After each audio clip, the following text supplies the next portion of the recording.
Hey guys, welcome to government jobs Gyan YouTube channel. Guys, आज की इस वीडियो में हम बात करेंगे SSC Delhi police head constable ministerial के new recruitment notification online form apply process के बारे में।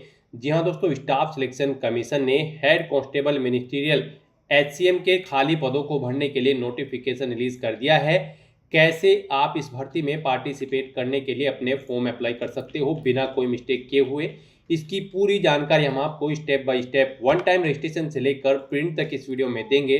बस आपको इस वीडियो को स्किप के बिना शुरू से लेकर एंड तक देखना है। उसके बाद वीडियो पसंद आए तो इसे लाइक और शेयर कर दें। चैनल पर नए हो तो इसे सब्सक्राइब कर लें। साथ ही साथ आपको फॉर्म अप्लाई करते हुए जो जो भी प्रॉब्लम फेस हो रही है उन सभी का हल आपको इस वीडियो में मिल जाएगा। कैसे यहाँ पर आपको अपना वन टाइम रजिस्ट्रेशन करना है, कैसे आपको अपनी फेस ऑथेंटिकेशन करना है, लाइव फोटो कैप्चर करना है और सिग्नेचर अपलोड करने हैं, कैसे आपको नई तरीके से अपना पूरा फॉर्म फिल करना है, पूरी जानकारी आपको इस वीडियो में दी जाएगी। बस आपको एंड तक हमारे साथ इस वीडियो में बने रहना है। तो बिना कोई वक्त गंवाए चलिए शुरू करते हैं। आपको इस वीडियो के डिस्क्रिप्शन बॉक्स में हमारी वेबसाइट ind-sarkari-naukri.in के इस पेज का लिंक मिल जाएगा। यहाँ पर आपको इस भर्ती के रिगार्डिंग सभी डिटेल्स प्रोवाइड करा दी गई है। स्टाफ सिलेक्शन कमीशन एसएससी ने head constable ministerial HCM Delhi police के अंतर्गत 509 खाली पदों को भरने के लिए नोटिफिकेशन रिलीज किया है। आप 29 सितंबर 2025 से 20 अक्टूबर 2025 तक इस भर्ती के लिए अपने फॉर्म अप्लाई कर सकते हो। फीस पेमेंट की लास्ट डेट 21 अक्टूबर 2025 है। फॉर्म में करेक्शन आप 27 से 29 अक्टूबर 2025 के बीच में कर सकते हो। एग्जाम आपका दिसंबर 2025 और जनवरी 2026 में कंडक्ट होगा। आकर्षक सैलरी पैकेज यहाँ पर आपको प्रोवाइड कराया जा रहा है। एजुकेशनल क्वालिफिकेशन की अगर बात करें तो इस भर्ती में पार्टिसिपेट करने के लिए कैंडिडेट का 12वीं क्लास पास आउट होना जरूरी है किसी वेल रिकॉग्नाइज्ड बोर्ड से। प्लस यहाँ पर आपकी इंग्लिश टाइपिंग स्पीड होनी चाहिए 30 वर्ड प्रति मिनट, या फिर हिंदी टाइपिंग स्पीड आपको आनी चाहिए 25 वर्ड प्रति मिनट। 18 से 25 साल आपकी आयु सीमा रखी गई है। जनरल, ओबीसी, ईडब्ल्यूएस के लिए 100 रुपये फीस है। एससी, एसटी, वुमेन और पीडब्ल्यूडी कैंडिडेट के लिए कोई फीस नहीं है। फीस का अमाउंट आप ऑनलाइन मोड से जमा करा सकते हो। सिलेक्शन आपका written test, physical endurance test, physical efficiency test, typing test और मेडिकल टेस्ट के आधार पर होगा। आप ऑल इंडिया से ऑनलाइन मोड में अप्लाई कर सकते हो। उसके लिए आपको इस पेज को नीचे स्क्रॉल डाउन करते हुए इंपोर्टेंट लिंक सेक्शन में आना है। ऑफिशियल नोटिफिकेशन पीडीएफ लिंक पर क्लिक करके इस भर्ती के नोटिफिकेशन को ओपन कर लेना है और इसमें से आपको पूरी डिटेल रीड कर लेनी है। यहाँ पर आपको सभी डिटेल्स प्रोवाइड कर दी गई है, जैसे कि क्या पोस्ट का नाम है, कितनी उसके लिए नंबर ऑफ वैकेंसीज है, कैसे आप अप्लाई कर सकते हो, कब से कब तक आप अप्लाई कर सकते हो, क्या आपका एलिजिबिलिटी क्राइटेरिया होना चाहिए। पूरी जानकारी आपको इस नोटिफिकेशन में दे दी गई है। आप सभी डिटेल्स यहाँ से रीड आउट करें, उसके बाद अपने फॉर्म अप्लाई कर लें। फॉर्म अप्लाई करने के लिए भी आपको हमारी वेबसाइट के इसी पेज पर ही अप्लाई ऑनलाइन का लिंक दिया गया है। जैसे ही आप इस लिंक पर क्लिक करेंगे आपके सामने एसएससी का ये ऑफिशियल पोर्टल ओपन होगा।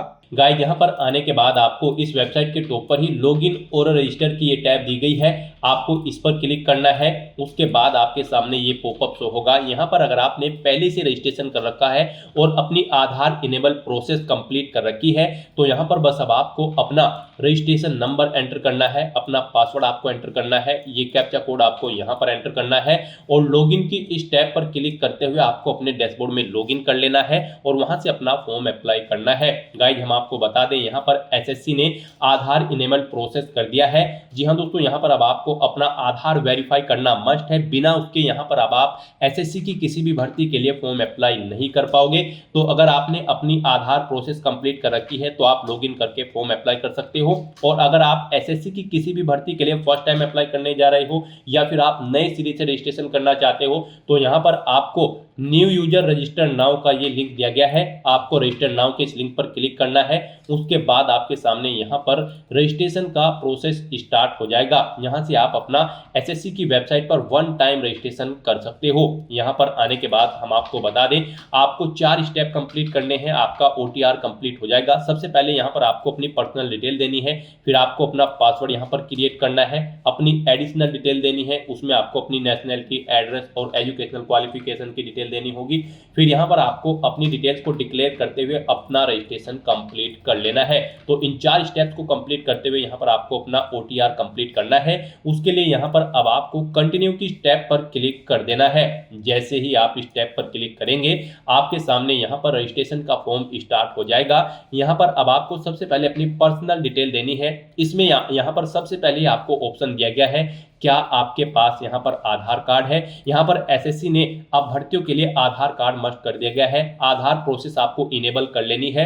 तो अगर आपके पास आधार है तो आप यस ऑप्शन सेलेक्ट करेंगे। और गाइस यहाँ पर अगर आपके पास आधार नहीं है उसके लिए भी ऑप्शन है।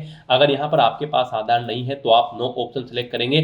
फिर यहाँ पर आपको अपने कुछ डॉक्यूमेंट्स अपलोड करने होंगे, जैसे कि यहाँ पर आपको अपना नेम प्रूफ डॉक्यूमेंट अपलोड करना होगा। उसमें आपको अपना Aadhaar card, voter ID card, PAN card, driving licence, government ID card या फिर गवर्नमेंट सर्विस आइडेंटिटी कार्ड आपको अपलोड करना होगा, या फिर आपका पेंशन कोई डॉक्यूमेंट, पेंशन डॉक्यूमेंट भी आप अपलोड कर सकते हैं।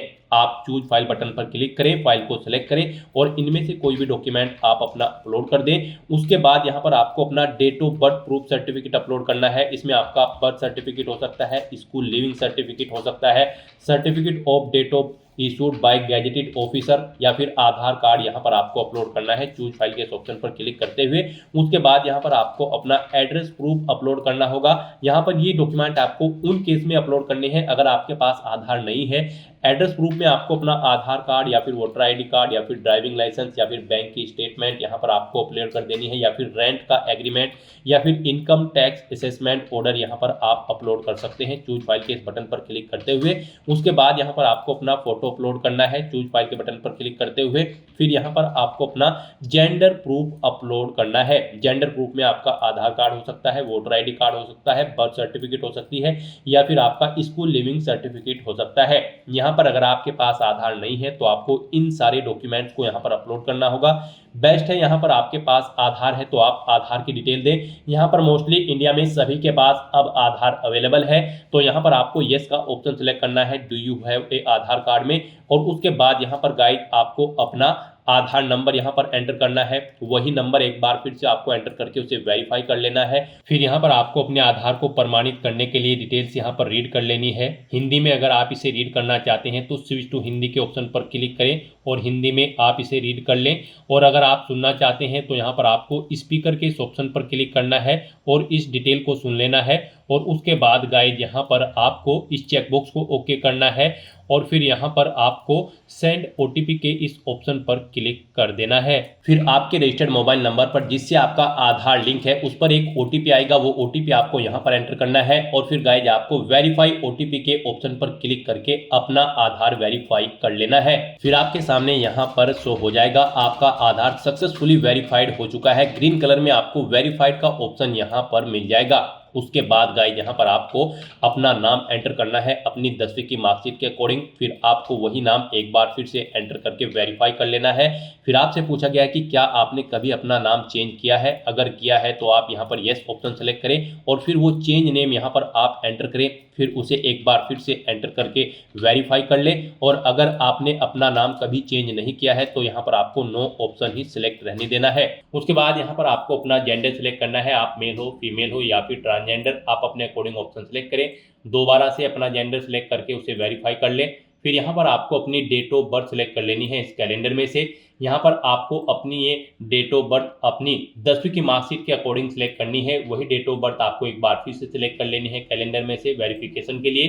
फिर यहाँ पर आपको अपने फादर का नाम एंटर करना है। उसके बाद यहाँ पर आपको अपने फादर का नाम एक बार फिर से एंटर करके उसे कंफर्म कर लेना है। फिर आप अपनी मदर का नाम एंटर करें, अपनी मदर का नाम एक बार फिर से एंटर करके उसे कंफर्म कर ले। आपके फादर और मदर का नेम भी आपकी 10वीं की मार्कशीट के अकॉर्डिंग होना चाहिए और इनके नाम से पहले मिस्टर, मिसिस, श्रीमती, लेट या फिर डॉक्टर नहीं लगाना है आपको। उसके बाद यहाँ पर आपको अपना 10वीं क्लास का एजुकेशन बोर्ड सेलेक्ट करना है, किस बोर्ड से आपने यहाँ पर अपनी 10वीं क्लास पास आउट की है। उसके बाद यहाँ पर आपको उसे दोबारा से सिलेक्ट करके कंफर्म कर लेना है जिस बोर्ड से आपने अपनी 10वीं क्लास यहाँ पर पास आउट की है। उसके बाद गाइस यहाँ पर आपको अपनी 10वीं क्लास का रोल नंबर देना है, एक बार फिर से उसे एंटर करके कंफर्म कर लेना है। फिर पासिंग ईयर आपको सिलेक्ट कर लेना है, किस ईयर में आपने अपनी 10वीं क्लास पास आउट की है। हाईएस्ट क्वालिफिकेशन क्या है आपकी, 10वीं, 12वीं, ग्रेजुएशन, पोस्ट ग्रेजुएशन, आप अपने अकॉर्डिंग यहाँ पर ऑप्शन सेलेक्ट करें। फिर यहाँ पर आप दोबारा से अपनी हायर क्वालिफिकेशन सेलेक्ट करें।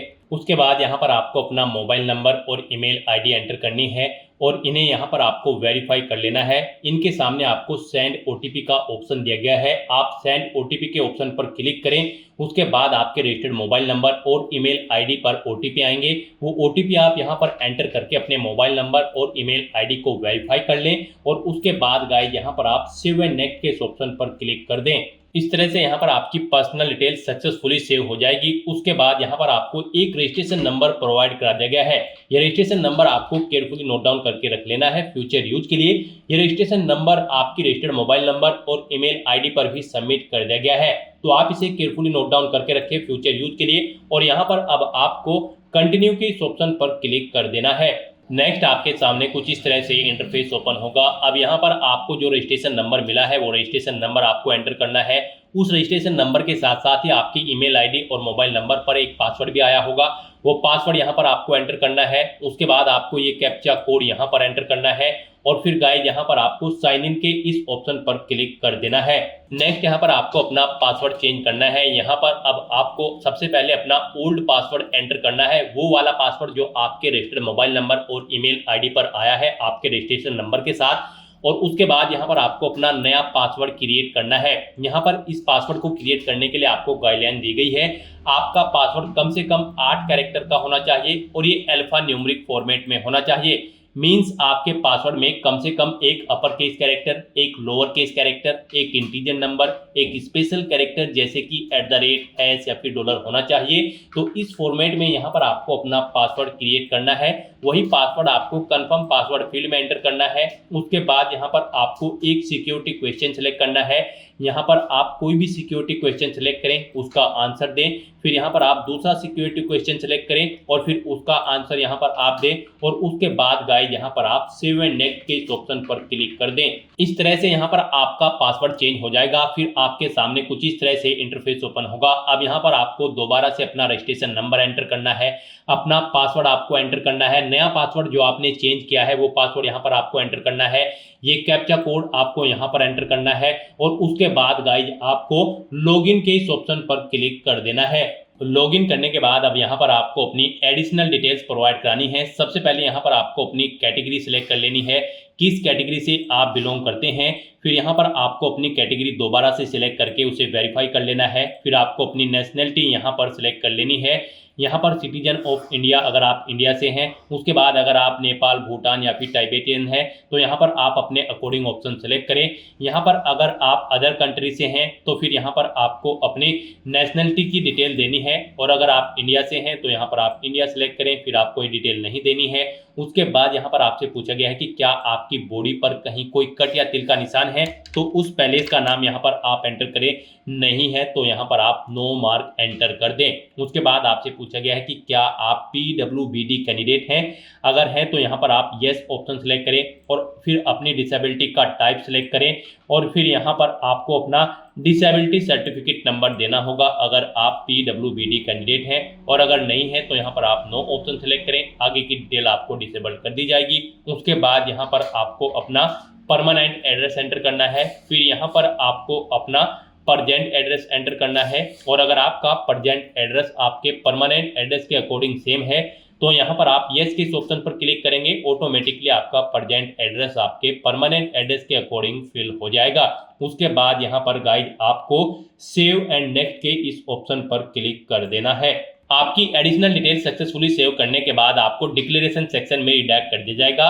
यहाँ पर आने के बाद आप अपने रजिस्ट्रेशन फॉर्म का प्रीव्यू भी चेकआउट कर सकते हो। आप प्रीव्यू OTR के ऑप्शन पर क्लिक करें और अपने रजिस्ट्रेशन फॉर्म का प्रीव्यू चेकआउट कर लें और उसका प्रिंट आउट भी आप ले सकते हो।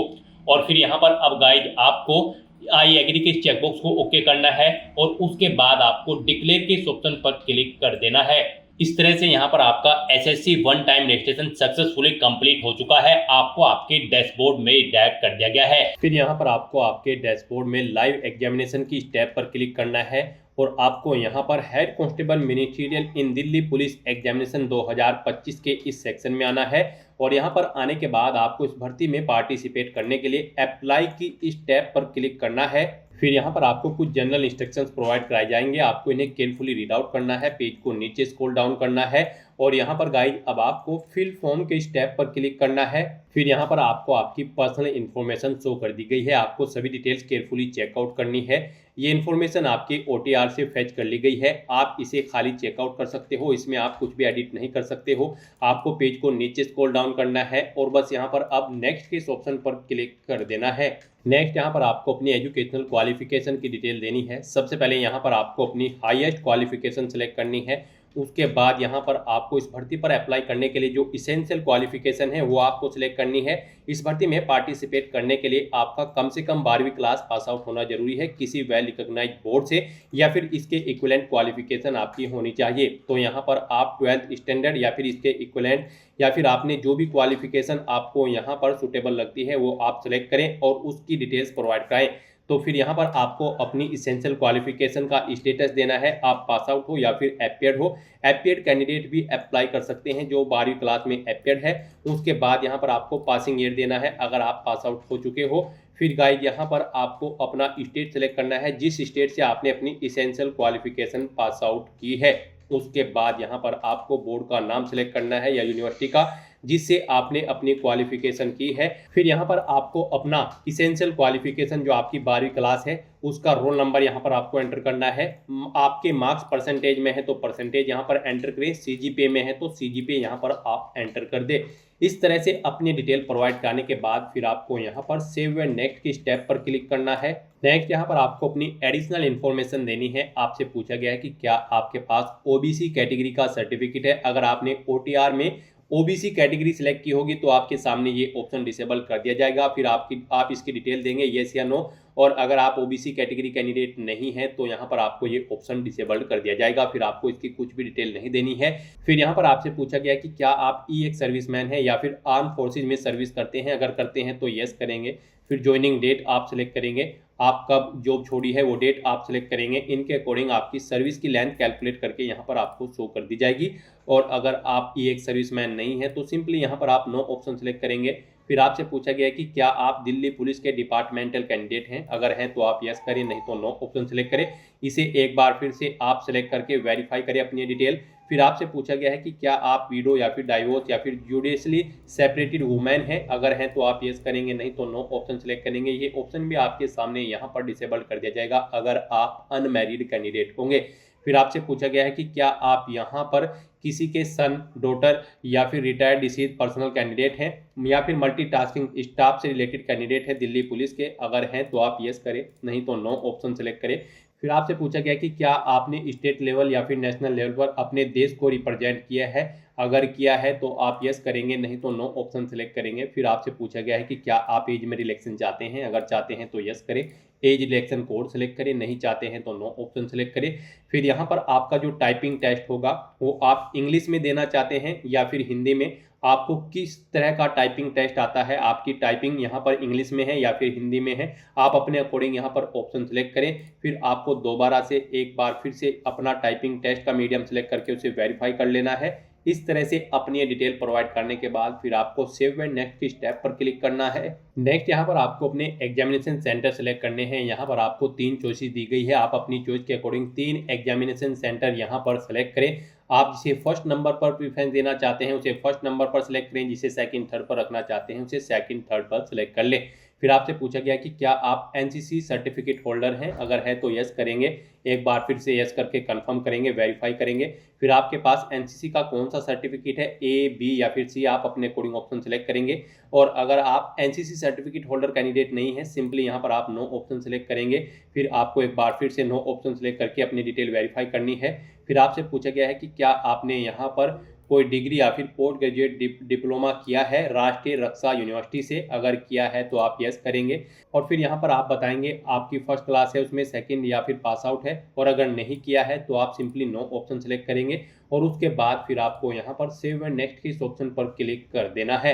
नेक्स्ट यहाँ पर आपको अपना फेस ऑथेंटिकेशन करना है, अपना लाइव फोटो आपको कैप्चर करना है और अपने सिग्नेचर यहाँ पर आपको अपलोड कर देने हैं। इस सेक्शन को कंप्लीट करने के लिए आपको अपना मोबाइल फोन यूज करना होगा। आप अपने गूगल प्ले स्टोर पर जाएं मोबाइल फ़ोन पर, और फिर वहां पर आप माई एसएससी का ऐप डाउनलोड कर लें और उसे फिर आप इंस्टॉल कर लें। उसे इंस्टॉल करने के बाद गाइज आपको यहां पर अपनी एक और ऐप इंस्टॉल करनी होगी अपने मोबाइल फ़ोन पर ही। जी हाँ दोस्तों, आपको अपने मोबाइल फ़ोन के गूगल प्ले स्टोर में आधार फेस आरडी का ये ऐप भी इंस्टॉल कर लेना है। डाउनलोड करने के बाद अपने मोबाइल फ़ोन में माई एसएससी ऐप इंस्टॉल करने के बाद फिर आपको उसे ओपन करना है। उसके बाद आपके सामने यहाँ पर कुछ इस तरह से इंटरफेस ओपन होगा।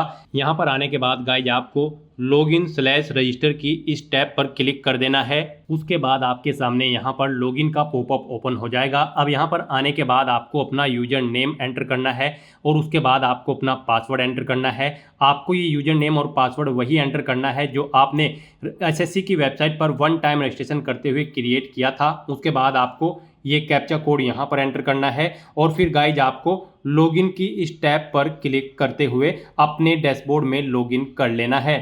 फिर यहाँ पर आपका डैशबोर्ड आपके सामने शो हो जाएगा। यहाँ पर आने के बाद अब आपको डैशबोर्ड के इस ऑप्शन पर क्लिक करना है। यहाँ पर आने के बाद में आपको माई एप्लीकेशन की इस टैब पर क्लिक करना है। फिर यहाँ पर आपके सामने जो भी करंट में वैकेंसी चल रही है उनकी लिस्ट शो कर दी जाएगी। आप यहाँ पर एसएससी की जिस भी भर्ती के लिए अप्लाई करना चाहते हैं उसी भर्ती के लिए आपको कंटिन्यू की टैब पर क्लिक करना होगा। यहाँ पर आपको आपकी पर्सनल डिटेल शो कर दी जाएगी। इसी तरह से आपको एजुकेशनल डिटेल शो कर दी जाएगी। उसके बाद में एडिशनल इंफॉर्मेशन शो कर दी जाएगी और उसके बाद में आधार ऑथेंटिकेशन वेरिफिकेशन की डिटेल शो की जाएगी। तो आपको सेव एंड नेक्स्ट की टैब पर क्लिक करते हुए step by step Aadhaar authentication verification के सेक्शन में आना होगा। यहाँ पर आने के बाद में आपको इस चेकबॉक्स को ओके करना होगा और यहाँ पर आधार फेस ऑथेंटिकेशन की टैब पर क्लिक करना होगा। आधार फेस ऑथेंटिकेशन की टैब पर क्लिक करने के बाद में आपको आधार फेस आरडी का एप्लीकेशन डाउनलोड करना है। अगर आपके मोबाइल में पहले से ही आधार फेस आरडी इंस्टॉल्ड है तो आपको डायरेक्टली अपना फेस ऑथेंटिकेट करना होगा। यहाँ पर आपको अपना फेस इस सर्कल में लाना होगा और अपनी आंखों को 2 बार ब्लिंक करना होगा तो आपका फोटो यहाँ पर ऑथेंटिकेट हो जाएगा। उसके बाद में आपको यहाँ पर सेव एंड नेक्स्ट की इस टैब पर क्लिक करना होगा। फिर यहाँ पर आपको अपना लाइव फोटो कैप्चर करना है और अपने सिग्नेचर अपलोड करने हैं। ये आप अपने मोबाइल फोन से भी कर सकते हैं या फिर आप अपने कंप्यूटर से भी इन्हें कंप्लीट कर सकते हैं। उसके लिए आपको सभी इंस्ट्रक्शंस यहाँ पर दिए गए हैं। जिस स्थान पर आप अपना फोटो कैप्चर करेंगे वहां पर प्रॉपर वे में लाइट होनी चाहिए और प्लेन बैकग्राउंड आपका होना चाहिए और आपकी आंखें कैमरे की तरफ होनी चाहिए। बिल्कुल सीधा आपको देखना है कैमरे की तरफ और यहाँ पर रेड कलर का जो रेक्टेंगल होगा उसमें पूरा फेस आपका कवर्ड होना चाहिए। फोटो कैप्चर करते समय आपको कोई भी कैप, मास्क या फिर सनग्लासेस नहीं पहनने हैं और यहाँ पर साथ ही साथ आपको ईयरफोन या फिर कोई अन्य डिवाइस भी अपने कानों में नहीं रखना है जब आप अपना लाइव फोटो यहाँ पर कैप्चर करेंगे। और उसके बाद में आपको कैप्चर लाइव फोटो की टैब पर क्लिक करते हुए अपना फोटो लाइव कैप्चर कर लेना होगा। लाइव फोटो कैप्चर करने के लिए आपको अपना फेस इस सर्कल के अंतर्गत लाना होगा। फोटो कैप्चर करने के लिए आपको अपना फेस इस तरह से लाना होगा जैसे कि आपका पासपोर्ट साइज फोटो होता है। फिर आपको इस ऑप्शन पर क्लिक करते हुए अपना फोटो कैप्चर कर लेना होगा। फिर यहाँ पर आपको अपने सिग्नेचर अपलोड करने होंगे। सिग्नेचर आपके 10 KB से 20 KB के बीच में होने चाहिए। जेपीईजी या फिर जेपीजी फॉर्मेट में आपके सिग्नेचर होने चाहिए। डायमेंशन उनकी 6.0 सेंटीमीटर उनकी विड्थ और 2.0 सेंटीमीटर उनकी हाइट होनी चाहिए। रेजुलेशन 300 DPI होना चाहिए। सिग्नेचर के लिए आपको गाइडलाइन भी दी गई है। आप यहाँ पर क्लिक हियर टू रीड के इस लिंक पर क्लिक करें और यहाँ पर आपके सामने ये PDF ओपन हो जाएगी। इसमें आप चेकआउट कर सकते हो कि किस तरह से आपके सिग्नेचर होने चाहिए। यहाँ पर एक बॉक्स के अंदर आपके सिग्नेचर होने चाहिए। कुछ इस तरह से यहाँ पर आपके सिग्नेचर एक्सेप्टेबल होंगे। गाइस, इस फॉर्मेट में आपके सिग्नेचर एक्सेप्टेबल होंगे और इन फॉर्मेट्स में आपके सिग्नेचर यहाँ पर एक्सेप्टेबल नहीं होंगे। आपको इन्हें केयरफुली चेकआउट कर लेना है। एग्जांपल्स आपको यहाँ पर दिए गए हैं, इनके अकॉर्डिंग आपको अपने सिग्नेचर करने हैं। सिग्नेचर अपलोड करने के लिए आपको अपलोड योर सिग्नेचर की टैब पर क्लिक करना होगा। इस टैब पर आप क्लिक करें, अपनी फाइल को सिलेक्ट करें और यहाँ पर अपना सिग्नेचर अपलोड कर दें। उसके बाद में यहाँ पर आपको सेव एंड नेक्स्ट की इस टैब पर क्लिक करना होगा। तो दोस्तों, इस तरह से आपका आधार ऑथेंटिकेशन वेरिफिकेशन कंप्लीट हो जाएगा। आपका लाइव फोटो कैप्चर हो जाएगा और आपके सिग्नेचर भी अपलोड हो जाएंगे। नेक्स्ट यहाँ पर आपको आपके एप्लीकेशन फॉर्म का पूरा प्रीव्यू शो कर दिया गया है। आपको सभी डिटेल्स केयरफुली चेकआउट करनी है। पेज को नीचे स्क्रॉल डाउन करना है। कहीं पर कोई मिस्टेक है तो आप गो बैक के बटन पर क्लिक करके यहाँ पर एडिट कर सकते हो, नहीं तो यहाँ पर बस अब आपको सेव एंड नेक्स्ट के इस ऑप्शन पर क्लिक कर देना है। नेक्स्ट आपके सामने डिक्लेरेशन सेक्शन ओपन हो जाएगा। आपको आई एग्री की इस चेकबॉक्स को ओके करना है। ये कैप्चा कोड आपको यहाँ पर एंटर करना है और उसके बाद गाइज आपको सबमिट के ऑप्शन पर क्लिक कर देना है। इस तरह से यहाँ पर आपका एप्लीकेशन फॉर्म सक्सेसफुली सबमिट हो जाएगा। आपको मैसेज शो हो जाएगा। यहाँ पर आपका फॉर्म तो सबमिट हो चुका है, लेकिन इसका कंटेंट वेरिफिकेशन पेंडिंग है। उसके बाद यहाँ पर आपको आपके एप्लीकेशन फॉर्म का स्टेटस शो कर दिया जाएगा कंटेंट वेरिफिकेशन करने के बाद। तो यहाँ पर अब आप प्रिंट एप्लीकेशन के इस ऑप्शन पर क्लिक करके अपने एप्लीकेशन फॉर्म का एक हार्ड कॉपी प्रिंट आउट ले सकते हो फ्यूचर यूज के लिए। यहाँ पर गाइज अगर आप रिजर्व कैटेगरी से बिलोंग करते हो तो आपका फॉर्म सक्सेसफुली सबमिट हो चुका है, और अगर आप अनरिजर्व कैटेगरी कैंडिडेट हैं तो पहले यहाँ पर आपको 100 रुपये फीस के रूप में जमा कराने होंगे, debit card, credit card, net banking या फिर यूपीआई के माध्यम से। उसके बाद आपका फॉर्म सबमिट होगा और आप प्रिंट एप्लीकेशन के ऑप्शन पर क्लिक करके अपने एप्लीकेशन फॉर्म का एक प्रिंट आउट ले सकते हो फ्यूचर यूज के लिए। यहाँ पर आपको गो टू डैशबोर्ड का ऑप्शन भी दिया गया है। जैसे ही आप इस पर क्लिक करेंगे आपको आपके डैशबोर्ड में डायरेक्ट कर दिया जाएगा। वहां से आप अपने एप्लीकेशन फॉर्म का स्टेटस चेकआउट कर सकते हो और वहां से भी आप अपने फॉर्म का एक हार्ड कॉपी प्रिंट आउट ले सकते हो फ्यूचर यूज के लिए। तो दोस्तों ऐसे आप Delhi police head constable ministerial की इस भर्ती के लिए अपने फॉर्म अप्लाई कर सकते हो बिना कोई मिस्टेक किए हुए। आज की इस वीडियो में बस इतना ही। आई होप ये वीडियो आपको पसंद आई होगी। अगर पसंद आई हो तो इसे लाइक और शेयर करें। चैनल पर नए हो तो इसे सब्सक्राइब कर लें। Thanks for watching.